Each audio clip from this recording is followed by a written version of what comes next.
हाँ, तो hello students, my name is Jagdish Saini. और अब अपन अपना लेक्चर कंटिन्यू करते हैं, लेक्चर नंबर 6।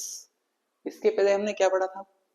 इसके पहले हमने पढ़ दिया था लेक्चर नंबर 4 में कि किसी सर्कुलर करंट कैरिंग लूप, कोई करंट कैरिंग लूप है सर्कुलर, इसमें हमने करंट फ्लो करवा दिया आई। तो इसके जो सेंटर पे जो मैग्नेटिक फील्ड होती है, ये जो सेंटर है इसका ओ, तो सेंटर पे जो मैग्नेटिक फील्ड होती है उसकी वैल्यू क्या थी? Mu naught I upon 2r, जहां पे कैपिटल आर क्या है? आपका जो सर्कुलर वायर है उसकी रेडियस। फिर इसके बाद लेक्चर नंबर 5 में अपन ने क्या पढ़ा था कि जो करंट कैरिंग वायर है सर्कुलर लूप, उसके इस तरह से मैंने इस तरह से बनाया था। तो इसकी एक्सिस पे एक्स डिस्टेंस पे कोई पॉइंट पी है, तो इस पर मैग्नेटिक फील्ड की वैल्यू अपन ने कैलकुलेट कर दी थी। ठीक है, अब ये जो आपके इस सेमी सर्कुलर की जो सर्कुलर करंट कैरिंग वायर है, इसके कुछ केस पढ़ने। ये तो था पूरा सर्कुलर वायर हो। अब इस लेक्चर में अपन देखेंगे कि सेमी सर्कुलर मतलब आधा वायर, आधा सर्कुलर मतलब यहां से यहां तक। तो सेमी सर्कुलर वायर की वजह से सेंटर पे मैग्नेटिक फील्ड कितनी होगी ये देखेंगे। फिर इसके बाद इसके कुछ केसेस देखेंगे, और अभी तक जो भी आपने पढ़ा था उस पे बेस्ड न्यूमेरिकल्स इस वाले लेक्चर में देखेंगे। तो सबसे पहले अपने टॉपिक पे आ जाते हैं, magnetic field due to semi circular current carrying wire.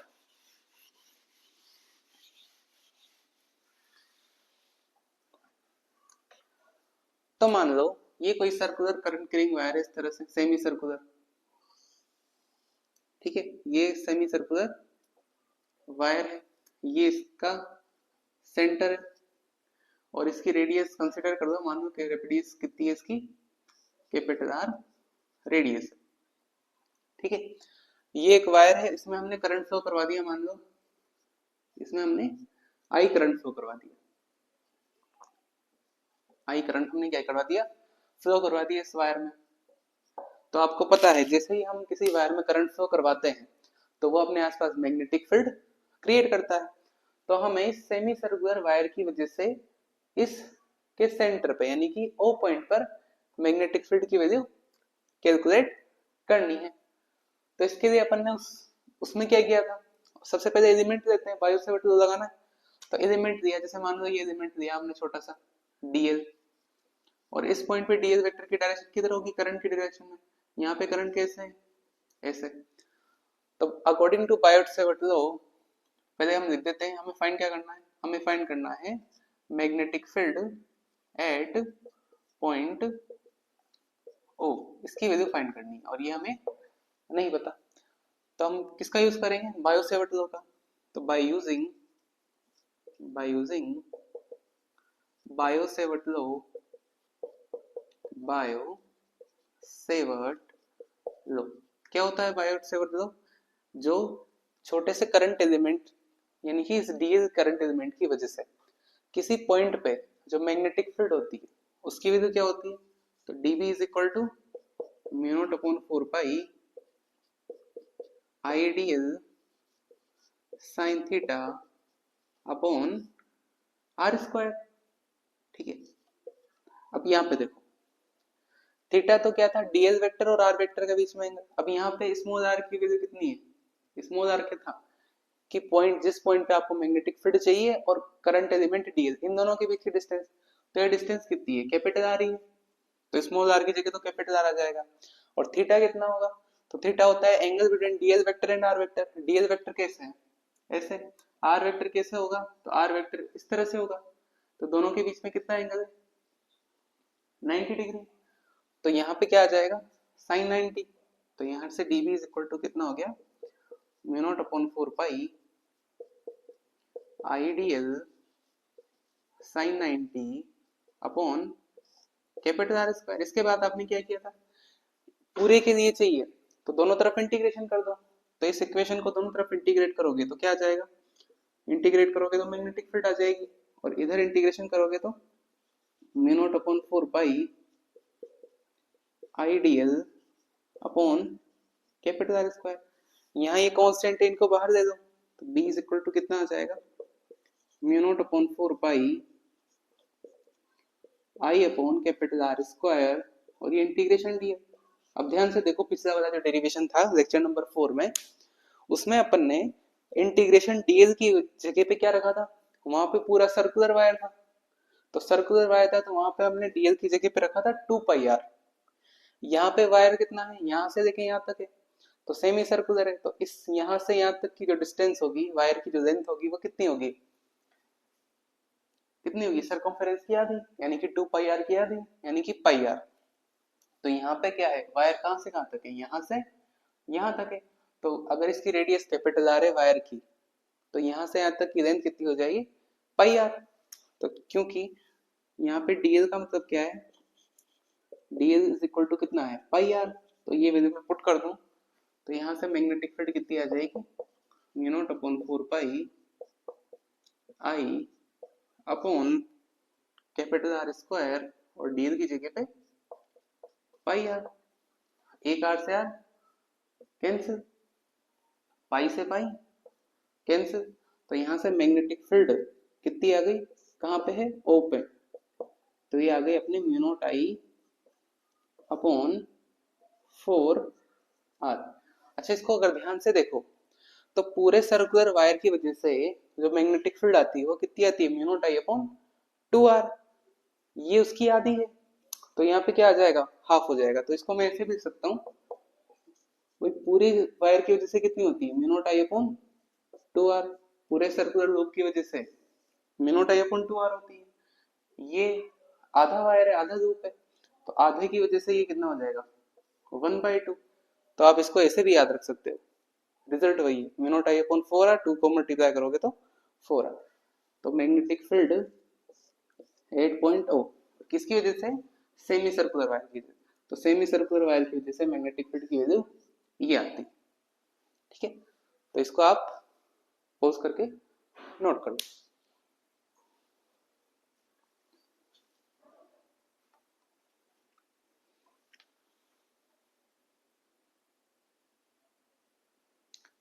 ठीक है, ये तो थी सेमी सर्कुलर की वजह से।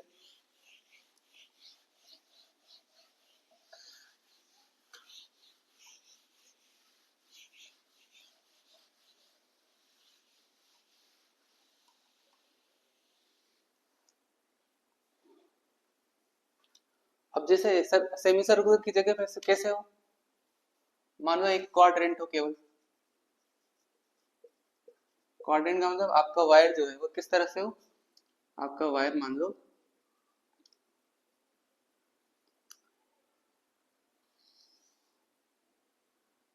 इसकी रेडियस है कैपिटल, ये है इसका सेंटर, तो आपका वायर जो है वो यहाँ से यहाँ तक है, यानी कि एक क्वाड्रेंट, और ये एंगल कितना है, कितना दिख रहा है, 90 डिग्री, 90 डिग्री। इसमें हमने क्या फ्लो करवा दिया, करंट कैरिंग वायर है मान लो, आई करंट फ्लो करवा दिया। तो इस वायर की वजह से पॉइंट ओपर मैग्नेटिक फील्ड कितनी हो जाएगी, तो वही सेम मेथड है, बस चेंज कहाँ पे आएगा कि वो जो इंटीग्रेशन डीएल था वहां पे हमने क्या पुट किया था, पाई आर, यहाँ पे कितना आ जाएगा, पाई आर का भी आधा, यानी कि पाई आर बाय 2। तो आप ऐसे समझ सकते हो कि पूरे की वजह से कितना था, पूरे सर्कुलर लूप की वजह से mu not I upon 2 r आता है। ये सर्कल का कितना पार्ट है, 1/4 पार्ट है, तो 1/4 पार्ट है, तो यहाँ पे क्या आ जाएगा, 1/4 part of mu not I upon 2 r ऐसे, ठीक है। अब इसका मैं एक जनरल फॉर्मूला दिखा देता हूँ किसी भी एंगल के लिए, तो पहले आप इसको पोज करके नोट कर लो।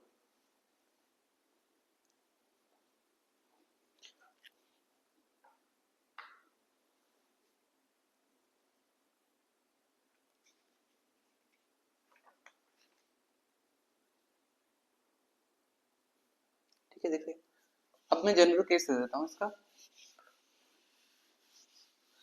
अब टॉपिक डालना आप, magnetic field due to circular current carrying arc, magnetic field due to circular current carrying arc. ठीक है, अब आर्क है तो जनरल केस लेता हूं मैं थीटा। तो मान लो आपका जो करंट कैरिंग वायर है वो मान लो कैसे है,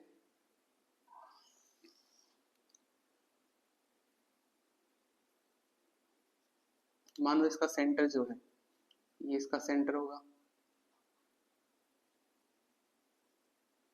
और इसको मान लो यहां तक कंसिडर करो। ठीक है, ये कोई वायर है। अब ये आपको जो एंगल है ये कितना दे रखा है, मान लो थीटा एंगल दे रखा है। ये थीटा एंगल है, ये एक आर्क दिख रहा होगा आपको, और इसकी जो रेडियस है सर्कुलर आर्क की वो कैपिटल आर है। ये इसका सेंटर है ओ। इसमें हमने क्या किया, इस करंट कैरिंग आर्क में आई करंट फ्लो कर रहा है। ठीक है, तो ये कोई वायर है, इसे मोड़ दिया हमने सर्कुलर शेप में, इसमें आई करंट फ्लो करवा दिया। अब ये एंगल कुछ भी हो सकता है, 90 हो सकता है, 180, अगर 180 होगा तो सेमी सर्कुलर वायर हो जाएगा, 60 डिग्री हो सकता है, तो हम जनरल लेके चल रहे हैं।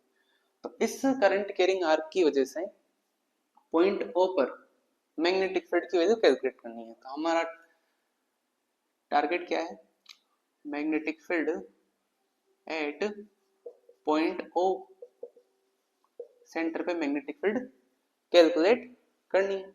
तो वही मेथड क्या करते हैं, बायो-सेवर्ट लॉ लगाएंगे। तो बायो-सेवर्ट लॉ लगाने के लिए इसके क्या करते हैं, हम टुकड़े करते हैं। तो हमने मान लो यहाँ पे एक टुकड़ा दिया डीएल वेक्टर। डीएल वेक्टर की डायरेक्शन किधर होगी, करंट की डायरेक्शन में, तो करंट यहाँ पे ऐसे है। आर वेक्टर की डायरेक्शन कैसे होगी, तो पॉइंट ओ और डीएल को मिलाने वाला वेक्टर इधर होगा।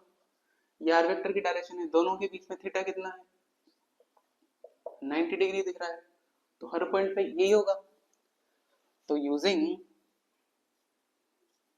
by using Bio-Savart's law, by using Bio-Savart's law क्या होता है, dB is equal to mu naught upon 4 pi IDL sine theta. Theta कितना है यहाँ पे 90, और डिस्टेंस क्या है डीएल और आपका पॉइंट पी के बीच में डिस्टेंस कितनी है, कैपिटल आर। तो कैपिटल आर का स्क्वायर। फिर क्या करेंगे, दोनों तरफ इंटीग्रेशन कर देंगे। तो नेट मैग्नेटिक फील्ड जो है वो कितनी आ जाएगी, जो कांस्टेंट है उनको बाहर दे दो, तो म्यू नॉट अपॉन 4 पाई आई बाहर, कैपिटल आर स्क्वायर कांस्टेंट बाहर। तो यहाँ पे क्या बचेगा, इंटीग्रेशन डीएल और साइन 90 के तो 1 हो जाएगी। अब देखो इंटीग्रेशन डीएल का मतलब क्या है कि आपका जो सर्कुलर वायर है, करंट कैरिंग आर्क है, यहाँ से यहाँ तक का, इस वायर की लेंथ कितनी है, तो बताओ आप कितनी है इस वायर की लेंथ, यहाँ से यहाँ तक की लेंथ कितनी है। अगर मैं बोल दूं कि इस आर्क की रेडियस आर है और एंगल थीटा है, तो ये वही आर्क वाला कंसेप्ट। आपको पता है लेंथ ऑफ आर्क, फॉर्मूला पता है, लेंथ ऑफ आर्क मैथ्स में पढ़ा होगा, length of arc is equal to क्या होता है, रेडियस मल्टीप्लाई बाय एंगल, यही होता है। तो अगर मैं बोल दूं ये एंगल थीटा है, रेडियस आर है, तो ये जो लेंथ होगी वो कितनी हो जाएगी, capital R multiply by theta. तो यहाँ पे क्या आ जाएगा, mu not upon 4 pi I upon are square, और इंटीग्रेशन डीएल की जगह पे कैपिटल आर इंटू थीटा, एक आर से आर कैंसिल। तो जो मैग्नेटिक फील्ड का जनरल फॉर्मूला है वो कितना आ गया, mu not upon 4 pi I upon R multiply by theta. यहाँ पे एक इंपॉर्टेंट बात है कि आपकी जो थीटा है वो किस में रखना है, रेडियन में रखना है, इन रेडियन, क्योंकि जो एंगल है उसकी जो ऐसा यूनिट होती है वो क्या होती है, रेडियन। जैसे 90 डिग्री है तो 90 नहीं रखना है, क्या रखना है, पाई बाई 2, और कन्वर्जन आपको आता होगा। 360 डिग्री में कितने रेडियन होते हैं, 2 पाई रेडियन। ठीक है, अगर 90 डिग्री पूछा जाए तो 90 डिग्री में कितने हो जाएंगे, pi by 2 radian. 180 degree, 180 degree में कितना होता है, पाई रेडियन होता है। तो आपको डिग्री में वैल्यूज पुट नहीं करनी, कहाँ किसमें करनी, रेडियन। तो आप इसको नोट कर दो, ये जनरल फॉर्मूला है। अब यहाँ पे थीटा अगर मान लो कितना हो, 180 हो, मतलब सेमी सर्कुलर वायर हो, तो 180 की जगह यहाँ पे क्या रख दोगे, पाई। तो पाई रखोगे तो वही फॉर्मूला आ जाएगा जो आपने अभी पढ़ा था। अगर 90 डिग्री क्वाड्रेंट शेप में है तो थीटा कितना रखोगे, पाई बाय कितना रखोगे, 90 डिग्री है मतलब पाई बाय 2। तो आप इसको पोस्ट करके नोट कर दो।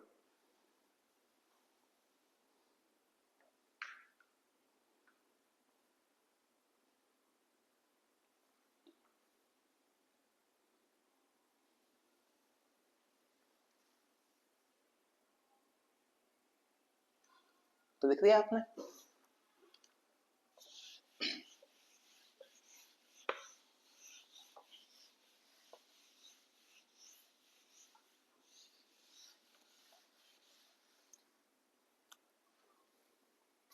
तो फॉर्मूला कितना आया, म्यू नॉट आई अपॉन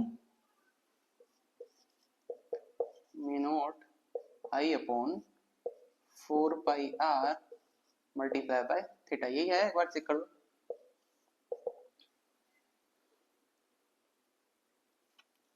अब ये फॉर्मूला याद करना है क्या, आपकी सबसे बड़ी दिक्कत यही होती है कि बहुत सारे फॉर्मूले हैं और आपको लर्न करने होते हैं। तो मेरे अकॉर्डिंग आप इसको याद मत कीजिए, आप केवल एक फॉर्मूला याद कीजिए, कौन सा वाला, कि जो आपका पूरा सर्कुलर करंट कैरिंग लूप होता है, पूरा का पूरा लूप है ना, इसके जो सेंटर पे जो मैग्नेटिक फील्ड होती है वो कितनी होती है, mu not I upon 2r। बस केवल ये याद कीजिए। अच्छा फिर ये वाला कैसे, उससे हो जाएगा। देखो ये पूरा जो सर्कुलर लूप होता है इसके सेंटर पे magnetic field mu naught I upon 2r होती है। अगर मैं यहाँ पे थीटा की बात करूं तो यहाँ पे इस वाले केस के लिए थीटा कितना होगा, ये पूरा, और ये पूरा कितना है 360 डिग्री, तो मतलब 2 पाई। तो यहाँ से आप यूनिटी मेथड का यूज करिए। अगर कोई वायर है 2 पाई एंगल में है, मतलब 2 पाई मतलब पूरा का पूरा, तो 2 पाई एंगल की वजह से जब मैग्नेटिक फील्ड होती है सेंटर पे वो होती है कितनी, mu naught I upon 2r, यही होती है। अच्छा तो वन रेडियन के लिए कितनी हो जाएगी, 2 पाई से क्या कर दो, डिवाइड कर दो। तो यहाँ आ जाएगा mu not I upon 2r, और किससे डिवाइड कर दो, 2 पाई से, तो 2 पाई से डिवाइड कर दो। ठीक है, अब थीटा एंगल की यदि पूछा जाए तो इस इक्वेशन को दोनों तक थीटा से मल्टीप्लाई कर दो। तो थीटा को 1 से करोगे तो थीटा, और इधर कितना आ गया, mu not I upon 2r into theta upon, तो देखो वही फॉर्मूला रहा है क्या, म्यू नॉट आई थीटा और 2 4 पाई आर। तो ये इसकी क्या हो जाएगी, ट्रिक हो जाएगी, ये यूनिटी मेथड है भाई। 2 पाई रेडियन की वजह से magnetic field mu naught I upon 2r होती है, तो यूनिट की वजह से कितनी हो जाएगी, 2 पाई को इधर नीचे लिख दिया। अब उसके बाद जिस एंगल को पूछा जाए उससे दोनों तरफ मल्टीप्लाई कर दो, जैसे 60 डिग्री है यहाँ पे, थीटा इक्वल टू 60, दोनों तरफ 60 से मल्टीप्लाई कर दो, मतलब रेडियन में, यानी कि पाई बाय जो भी आप रखोगे। थीटा है तो दोनों तरफ किससे मल्टीप्लाई कर दो, इस इक्वेशन को थीटा से, तो इधर 1 ये थीटा हो जाएगा, इधर mu naught I upon 2r theta upon 2 पाई। तो ये क्या हो गई, ट्रिक हो गई इसको याद रखने के लिए। तो इसको आप नोट कर लो।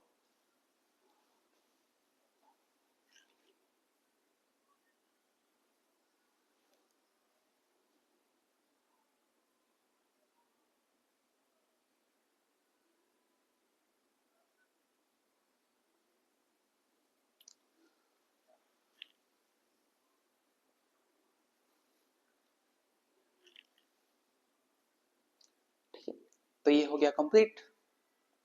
अब इसमें आप कोई सा भी कैसे भी एंगल दिया जाए आप इससे कर सकते हैं।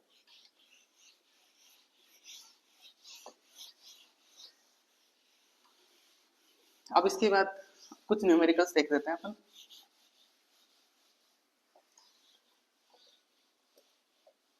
तो देखना क्वेश्चन, क्वेश्चन देखो, first find net magnetic field, net magnetic field, magnetic field at point O, और मैं डायग्राम बना देता हूँ। मान लो ये कोई करंट कैरिंग लूप है, इसमें मैंने करंट फ्लो करवा दिया कितना, I1, ये इसका सेंटर है और इसकी जो रेडियस है वो कितनी है, R1 है, ठीक है। यहाँ अब एक और वायर है जिसका सेंटर सेम है, इस तरह से, इसकी रेडियस जो है वो कितनी है, मान लो R2 है, और इसमें भी हमने करंट फ्लो करवा रखा है कितना, I2 करंट फ्लो करवा रखा है। डायरेक्शन अपोजिट दे देता हूँ, मान लो ये डायरेक्शन, इसमें क्लॉकवाइज और इसमें एंटी क्लॉकवाइज। ये इसका सेंटर है फर्स्ट वाले लूप का और सेकंड वाले लूप का, दोनों का सेंटर सेम है। तो आपको बताना है कि इस पॉइंटों पे जो मैग्नेटिक फील्ड है वो कितनी होगी। तो एक बार आप पॉज करके इसको ट्राई करो।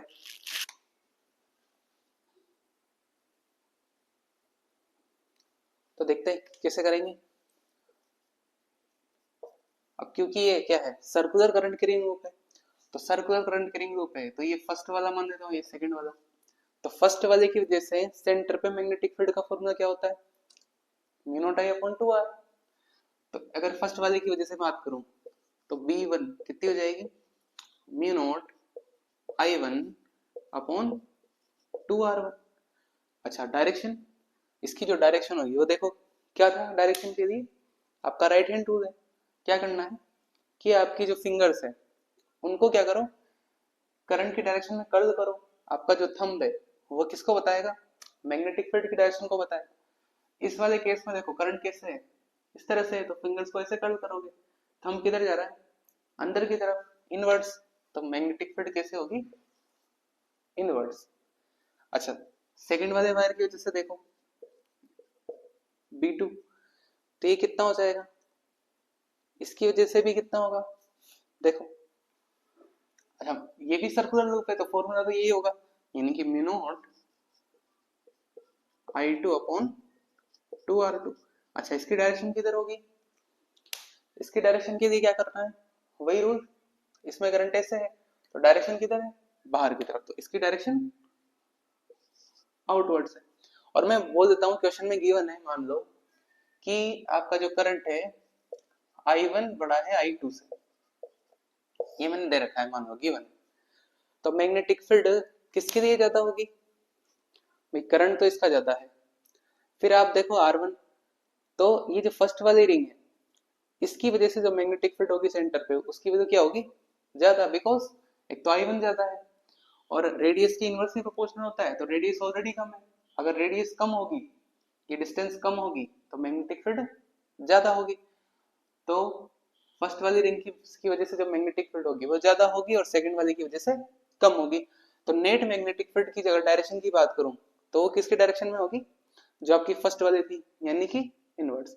तो जो नेट मैग्नेटिक फील्ड आएगी वो कितनी आ जाएगी, भाई ये तो किधर है, अंदर की तरफ, ये बाहर की तरफ है, तो ये वेक्टर क्वांटिटी है तो माइनस हो जाएगी। तो यहाँ से नेट मैग्नेटिक फील्ड कितनी आ जाएगी, B1 माइनस बड़े वाले में से छोटे वाला घटाते हैं, तो कितना आ गया, mu not I1 upon 2r1 minus mu not I2 upon 2r2। अगर आप कॉमन लेना चाहो तो कॉमन ले लो, तो net magnetic field at point O कितनी हो जाएगी, म्यू नॉट कॉमन आ रहा है, 2 कॉमन आ रहा है, तो कितना हो गया ये, I1 upon R1 minus I2 upon, और डायरेक्शन किधर आएगी, फर्स्ट वाले की तरफ। तो फर्स्ट वाले में किधर थी, क्रॉस, तो डायरेक्शन किधर आ जाएगी, अंदर की तरफ। तो इसे आप नोट कर दीजिए।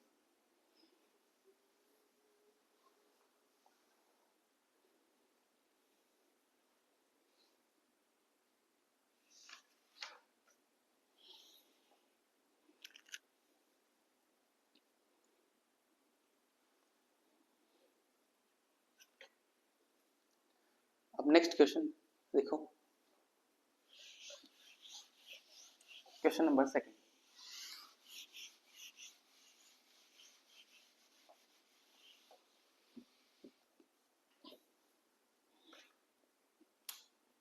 क्वेश्चन नंबर सेकंड, क्वेश्चन अभी भी वही है, find magnetic field at point O, और मैं डायग्राम चेंज कर देता हूँ। मान लो इस बार जो करंट कैरिंग वायर है वो मान लो ऐसे है,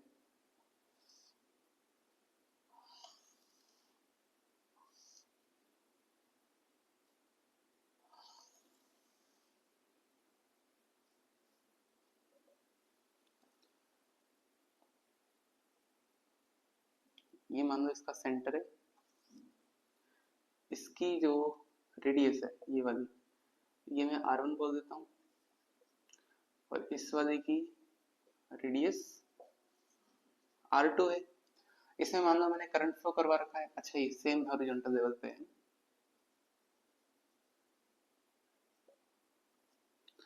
इसमें मान लो अपने करंट फ्लो करवाया I, ये वायर है इस तरह से, तो ये करंट इधर जाएगा, ये करंट I, फिर ये कनेक्टेड है ना, तो इसमें करंट ऐसे जाएगा I, फिर इस वाले में करंट ऐसे मुड़ जाएगा इस तरह से। तो इस सेटअप की वजह से ये पॉइंट O है, इस पॉइंट O पर जो नेट मैग्नेटिक फील्ड होगी उसकी वैल्यू बतानी। तो आप एक बार पॉज करके इसको ट्राई कीजिए।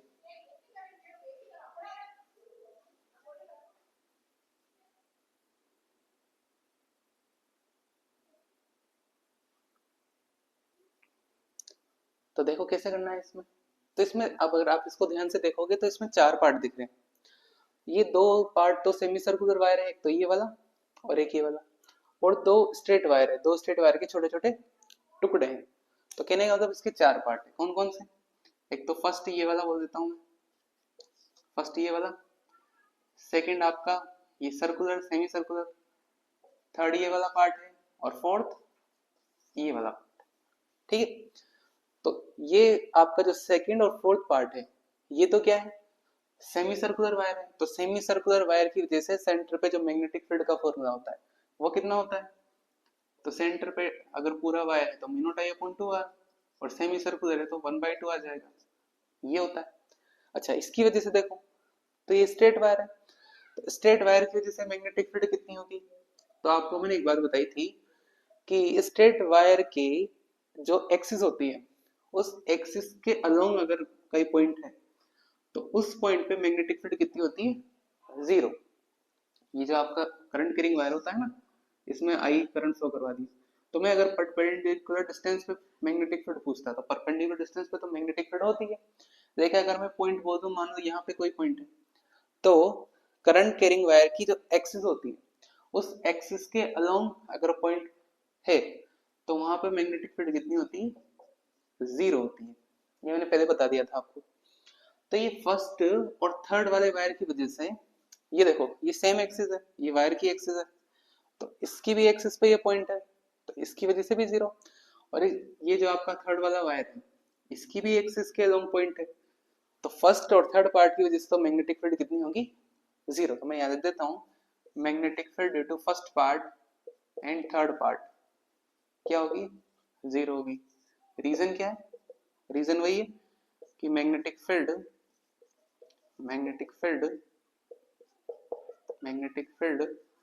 along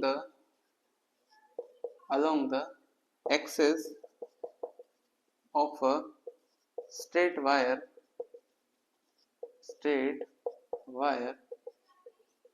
magnetic field along this axis of straight wire will be 0। ये तो 0 होगी। तो अब कौन सा बचा, सेकंड और फोर्थ पार्ट बचा। तो सेकंड वाले पार्ट की वजह से जो मैग्नेटिक फील्ड है उसको मैं B2 बोल देता हूँ, तो कितनी आएगी, तो सेमी सर्कुलर की वजह से क्या होती है, mu not I upon 2r का हाफ, यानी कि mu naught I upon 4r।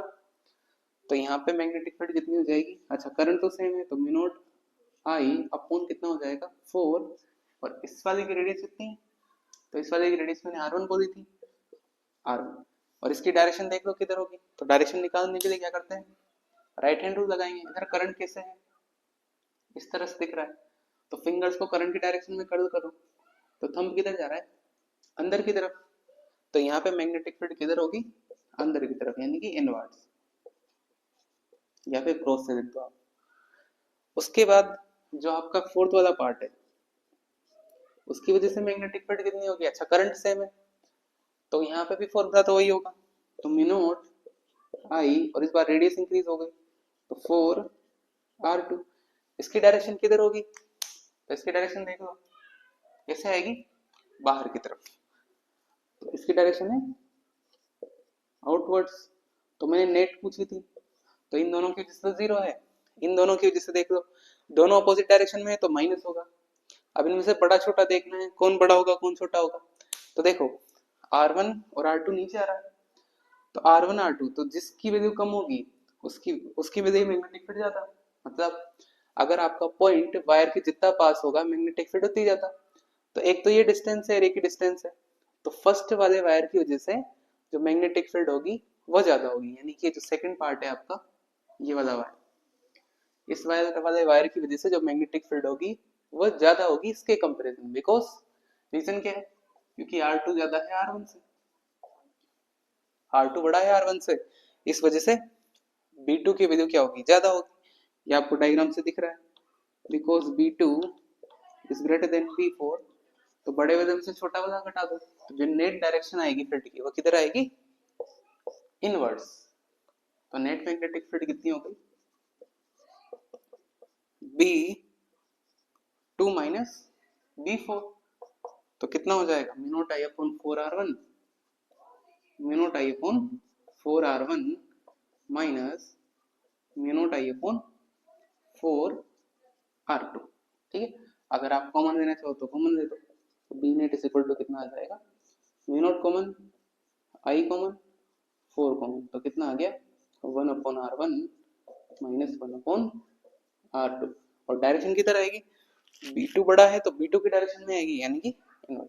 तो जो नेट मैग्नेटिक फील्ड की डायरेक्शन होगी वो किधर होगी, इनवर्स, यानी कि बोर्ड के अंदर की तरफ। तो इसे आप पोज करके नोट कर दीजिए।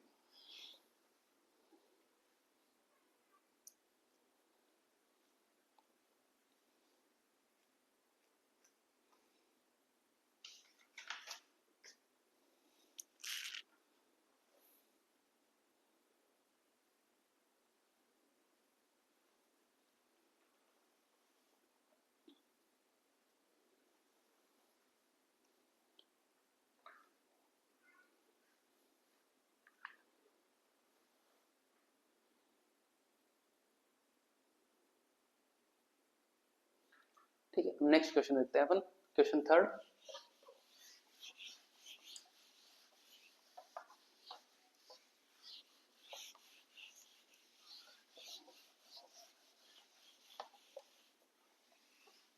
तो क्वेश्चन थर्ड लिखना, क्वेश्चन थर्ड यही है, find magnetic field at point O, और मैं डायग्राम चेंज कर देता हूँ।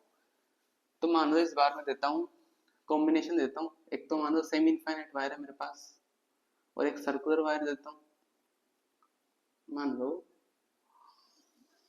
ये तो सेमी सर्कुलर वायर हो गया, ठीक है, और ये इसका सेंटर है ओ, और मैं इससे एक स्ट्रेट वायर कनेक्ट कर देता हूँ। यहाँ पे इस तरह से, अरे स्ट्रेट हो जाए थोड़ा, एकदम स्ट्रेट,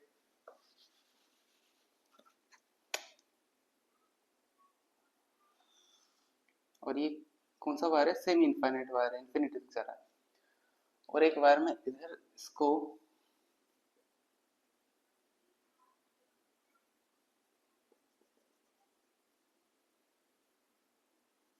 एक वायर सेमी इनफाइनाइट वायर इधर कनेक्ट कर देता हूँ, ये भी कहाँ तक जा रहा है, इन्फिनिटी तक जा रहा है। ठीक है, इसमें मैंने करंट फ्लो करवा दिया आई करंट फ्लो करवा दी, तो ये करंट इसमें से ऐसे घूमता हुआ इधर चला जाएगा। ये जो सर्कुलर लूप है इसकी रेडियस में बोल देता हूँ, मान लो कितनी है, ये डिस्टेंस कैपिटल आर है, ये सर्कुलर जो वायर है इसकी रेडियस आर है और ये भी आर है, और आपसे पूछा है इस पॉइंट ओ पर मैग्नेटिक फील्ड की वैल्यू कितनी होगी। तो एक बार इसको आप पोज करके ट्राई कीजिए। क्या है, इसमें 3 वायर है, ये तो कौन सा वायर है, semi infinite wire, semi infinite wire, ये वाला भी सेमी इनफाइनाइट वायर है, और ये वाला सेमी सर्कुलर वायर। अच्छा, सेमी इनफाइनाइट वायर की वजह से मैग्नेटिक फील्ड कितनी होती है, मैंने बताई थी। अगर पूरा वायर है तो उसकी वजह से तो कितनी होती है, इनफाइनाइट लेंथ का वायर है तो उसके लिए तो होती है म्यू नॉट अपॉन 4 पाई, ये फॉर्मूला याद रखने पड़ेंगे आपको, म्यू नॉट अपॉन 4 पाई 2i अपॉन, ये तो किसके लिए था, इनफाइनाइट के लिए। और सेमी इनफाइनाइट वायर जब होता है तब उसके लिए होता है म्यू नॉट अपॉन 4 पाई, और यहाँ पे केवल एक आई आता है, आई अपॉन आर। तो ये वाला फॉर्मूला होता है किसके लिए, सेमी इनफाइनाइट वायर के लिए। तो फॉर्मूला मैंने लिख दिया। सर्कुलर का तो आपको पता ही है, ये भी मैंने जब आपको स्ट्रेट करंट कैरिंग वायर के लिए डेरिवेशन करवाया था तब बता दिया था। तो देखें, तो इसके भी 3 पार्ट में डिवाइड कर देता हूं मैं, एक तो ये फर्स्ट, ये सेकंड और ये थर्ड। देखो फर्स्ट वायर की वजह से क्या होगा, फर्स्ट वायर की वजह से जब मैग्नेटिक फील्ड होगी उसको मैं B1 बोल देता हूँ। तो हमें निकालने का है, पॉइंट O पर निकालनी है। अच्छा, आपको चेक करना है ये पॉइंट O वायर की एक्सिस के अलोंग तो नहीं है, तो देख लो वायर की एक्सिस कौन सी होगी, ये वाली लाइन, तो इस वाली लाइन के अलोंग तो नहीं है, तो मैग्नेटिक फील्ड होगी। अब देखो ये जो है, ये वाला पोर्शन तो यहाँ पे है और ये इधर है, तो सेमी इनफाइनाइट हो गया। तो सेमी इनफाइनाइट वायर की वजह से कैपिटल आर डिस्टेंस पर जो मैग्नेटिक फील्ड होती है वो कितनी होती है, देख दो आप, म्यू नॉट अपॉन 4 पाई और करंट आई अपॉन डिस्टेंस, ये डिस्टेंस कितनी, कैपिटल आर, कैपिटल। अच्छा डायरेक्शन देख लो, डायरेक्शन किधर होगी, तो डायरेक्शन कैसे निकालते हैं, स्ट्रेट करंट कैरिंग वायर की वजह से सबसे पहले राइट हैंड लो, उसमें इमेजिन करो इस वायर को पकड़ना है, इस तरह से पकड़ना है कि आपका जो थंब है वो किधर है, करंट की डायरेक्शन में। जिस पॉइंट पे मैग्नेटिक फील्ड चाहिए उस पे कर्ल करो, तो ओ पे चाहिए तो कर्ल करोगे तो किधर आ रही है, अंदर की तरफ। तो मैग्नेटिक फील्ड जो होगी फर्स्ट वाले की वजह से वो किधर होगी, अंदर की तरफ होगी, यानी कि इनवर्स। फिर सेकंड वाले पार्ट की वजह से देखो, तो सेकंड वाला जो है यहाँ से यहाँ तक का ये सेमी सर्कुलर वायर है, सेमी सर्कुलर वायर की वजह से मैग्नेटिक फील्ड की वैल्यू कितनी थी, mu naught I upon 4r। तो यहाँ पे इसके लिए क्या आ जाएगा, mu not I upon 4r। और डायरेक्शन देखो किधर होगी, तो इसके लिए डायरेक्शन कैसे है, फिंगर्स को करंट की डायरेक्शन में कर्ल करना है, करंट कैसे है, इस तरह से, तो मैग्नेटिक फील्ड की डायरेक्शन अंदर की तरफ, तो इसके लिए भी क्या है, इनवर्स। उसके बाद B3, B3 भी सेमी इनफाइनाइट वायर है। अब देखो यहाँ पे एक खास बात है कि ये वायर जो है, ये वाली जो है इसकी, ये वायर की एक्सिस है, और मैंने बताया था आपको कि वायर की एक्सिस पे अगर कोई पॉइंट होता है तो उस पॉइंट पे मैग्नेटिक फील्ड कितनी होती है, 0। तो B3 तो कितना हो गया, 0, बिकॉज ये जो पॉइंट O है वही वायर की एक्सिस पे लाई कर रहा है। तो जो नेट मैग्नेटिक फील्ड हो जाएगी पॉइंट O पे वो कितनी हो जाएगी, नेट मैग्नेटिक फील्ड अगर सेम डायरेक्शन में है तो ऐड कर दो, अपोजिट में तो माइनस कर दो, तो इनवर्स, इनवर्स तो सेम डायरेक्शन है तो ये ऐड हो जाएगी, यानी कि B1 प्लस B2 और B3 तो 0 है, तो ऐड कर दो इन दोनों को, कितना आ जाएगा, mu not I upon 4 pi r plus mu not I upon 4r। अगर एलसीएम देना कॉमन लेना चाहो तो कॉमन दे दो, क्या क्या कॉमन है, म्यू नॉट कॉमन है, आई कॉमन है, 4 कॉमन है, आर कॉमन है, तो 1 अपॉन पाई प्लस 1, ये आंसर आ गया। और डायरेक्शन किधर है, इनवर्स, इस तरह से करते हैं।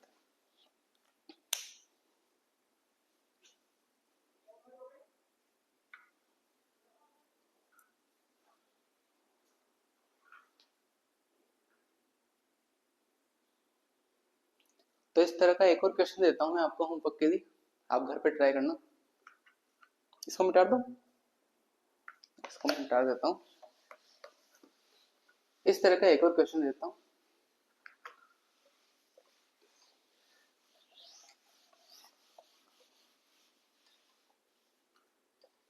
Question number 4।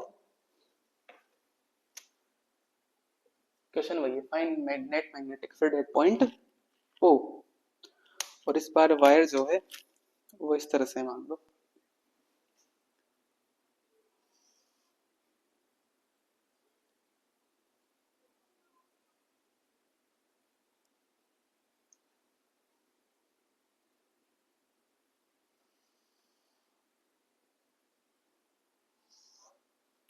ये सेमी इनफाइनाइट वायर है, ये 90 डिग्री है, ये कैपिटल आर डिस्टेंस है, ठीक है, और ये 90 डिग्री बोल रखा है मैंने, ये 90 डिग्री है। इसमें मैंने करंट फ्लो करवा दिया, ये वायर है मान लो आई, ये करंट आई, और ये वायर भी इन्फिनिटी लेंथ का है, और पॉइंट कौन सा है मान लो ये पॉइंट है, ये ओ पॉइंट। तो इस पॉइंट पे आपको क्या निकालना है, मैग्नेटिक फील्ड की वैल्यू कैलकुलेट। देखो ये सेमी इनफाइनाइट वायर है, ये जो है कौन सा वायर है, वो सर्कुलर आर्क वाला है जहाँ पे थीटा 90 डिग्री है, और ये सेमी इनफाइनाइट। तो इसको आप कीजिए, चलो इसको मैं ही करवा देता हूँ। पहले आप एक काम कीजिए, इसको पॉज करके कोशिश करो इसे करने की, फिर उसके बाद नहीं आए तो फिर आप देख लेना सॉल्यूशन। तो देखो कैसे करेंगे, इसको भी आप तीन पार्ट दिख रहे हैं इसमें, एक ये वाला वायर है, एक ये वाला है, और एक ये वाला है। तो लाइन से देखो, फर्स्ट वाले वायर की वजह से मैग्नेटिक फील्ड B1 कितनी होगी, तो कहाँ पे निकालनी है, ओ पॉइंट पे। ओ पॉइंट कहाँ पे, परपेंडिकुलर डिस्टेंस पे, ये कैपिटल आर डिस्टेंस पे। तो ये सेमी इनफाइनाइट वायर हो गया। तो सेमी इनफाइनाइट वायर की वजह से मैग्नेटिक फील्ड का फॉर्मूला आपको पता है, कितना होता है, म्यू अपॉन 4 पाई और आई अपॉन आर, डिस्टेंस, ये डिस्टेंस आर है। अच्छा, डायरेक्शन, तो डायरेक्शन के लिए देख लो वही रूल, आपको थंब को तो किधर रखना है, करंट की डायरेक्शन में, और फिंगर्स को कर्ल करो ऐसे। तो फिंगर्स किधर कर लोगी, अंदर की तरफ, तो डायरेक्शन किधर है, इनवर्ड्स। उसके बाद सेकंड वाले पार्ट की वजह से देखो, तो सेकंड वाले के पार्ट की वजह से कितनी होगी, ये 90 डिग्री है, यानी कि क्वाड्रेंट है। तो क्वाड्रेंट की वजह से कितनी होती है, या तो आप कॉमन सेंस लगा के करो, पूरे वायर की वजह से कितनी होती है, mu not I upon 2r, पूरे सर्कुलर करंट कैरिंग की वजह से। ये कितना पार्ट है, 1/4 पार्ट है। तो आप या तो ऐसे देख लो, तो ये वैल्यू आ जाएगी, या फिर वो जो फॉर्मूला मैंने बताया था कि 2 पाई के लिए कितना होता है, 2 पाई के लिए formula mu naught I upon 2r, तो 1 के लिए कितना हो जाएगा, mu not I upon 2r, और ये 2 पाई कहाँ चला जाएगा, नीचे। जिस एंगल के लिए पूछा है उसको दोनों तरफ मल्टीप्लाई कर दो, कितना है 90 डिग्री, तो पाई बाय 2 से मल्टीप्लाई करोगे, तो पाई बाय 2 की वजह से कितना हो जाएगा, mu not I upon 2r 1 upon 2 पाई, और इसको मल्टीप्लाई कर दो किससे, पाई बाय 2 से। पाई से पाई कैंसिल, 2 2 4, 4 2 जा 8। देख लो ऐसे, चाहे ऐसे देखो चाहे ऐसे देखो सेम आएगा। तो कितना आ रहा है, म्यू नॉट आई अपॉन 8, और डिस्टेंस, ये डिस्टेंस रेडियस इसकी कितनी है, कैपिटल आर। इसकी डायरेक्शन किधर होगी, तो इसकी डायरेक्शन देखो, करंट को किधर रखना है, लूप की डायरेक्शन में, तो लूप की डायरेक्शन किधर है, ऐसे है। तो फिंगर्स को कर्ल कैसे करोगे, करंट की डायरेक्शन में, जो थंब है वो मैग्नेटिक फील्ड की डायरेक्शन बताएगा, तो अंदर की तरफ। ये डायरेक्शन का तो आ गया होगा अब तक आपको, ठीक। उसके बाद थर्ड वाले पार्ट की वजह से देखो, तो थर्ड वाला पार्ट कौन सा है, ये भी सेमी इनफाइनाइट वायर है, इसके वजह से इस पॉइंट पे डिस्टेंस कैपिटल आर डिस्टेंस पे कितना हो जाएगा, तो यही आएगा, तो mu not upon 4 pi I upon r. Direction देखो वही है कि अलग है, क्या करना है, थंब को करंट की डायरेक्शन में रखना है। करंट कैसे है, राइट हैंड देना है ना, आपका जो राइट हैंड, करंट को ऐसे ही नीचे, थंब को करंट की डायरेक्शन में रखो, जिस पॉइंट पे मैग्नेटिक फील्ड चाहिए उस पर कर्ल करो, अंदर की तरफ जा रही है तो इनवर्स। तो इनकी सभी की सेम डायरेक्शन में जैसे ही क्या हो जाएंगे, एड हो जाएंगे, तो नेट मैग्नेटिक फील्ड कितनी हो जाएगी, B net equal to B1 plus B2 plus B3। तो इनको ऐड कर दो, कितना आ जाएगा, mu not upon 4 pi I upon are